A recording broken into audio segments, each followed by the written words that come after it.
Assim, pode parecer uma planta comum, mas a rosa do deserto é considerada por muitos uma flor diferente, especial e que desperta em quem cultiva uma paixão inigualável. É um hobby, é uma terapia, né?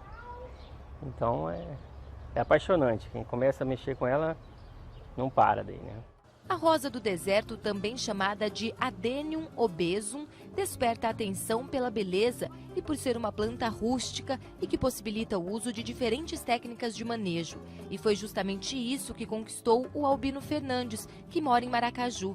Há 5 anos ele cultiva a flor no quintal de casa. Foi impossível não se apaixonar por elas. Chama atenção pelas cores, pelo formato, né? E aí quem compra uma pink quer uma vermelha, quer uma branca. Aí tem as amarelas, tem as multipétalas, então a coleção é obrigada a aumentar daí, né? Hoje o Albino tem uma coleção de rosas do deserto. São mais de 2.000 plantas de 4 espécies. A rosa do deserto é uma planta muito apreciada, principalmente por colecionadores e que tem um valor expressivo no mercado. Uma muda, por exemplo, como essa daqui, que já começou a dar flor, de uma cor comum, vale em torno de R$ 35, mas uma planta adulta, com bom desenvolvimento, pode ter um valor bem maior. Pode chegar a custar 200, 1.000 ou até mais de 5.000 reais. De olho nesse mercado, o Albino agora está planejando vender sementes e mudas. E para quem está pensando em comprar uma planta, ele dá dicas. Existem diferenças entre as mudas.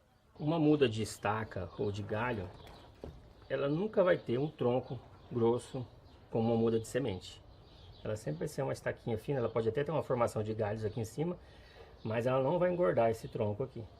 Com as técnicas corretas, ele faz a polinização controlada e consegue ter as próprias sementes por meio de cruzamentos.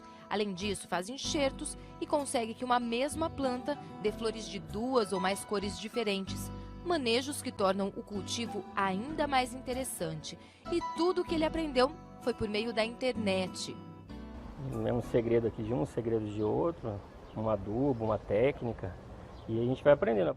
Nas redes sociais, é grande o número de colecionadores espalhados pelo mundo.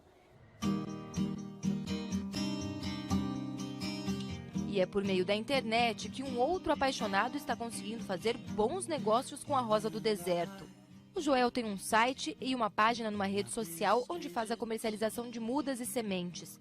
Essas, por exemplo, estão sendo embaladas e logo vão chegar por correspondência nas mãos de mais um comprador. E ele já conquistou clientes pelo Brasil todo. Comecei a fazer alguns negócios, o pessoal me procura querendo sementes, querendo mudas. Então, em torno de 800 a 1.000 mudas por mês a gente consegue comercializar aí por internet, né? Na casa dele, em Campo Grande, são mais de 8.000 plantas de várias espécies.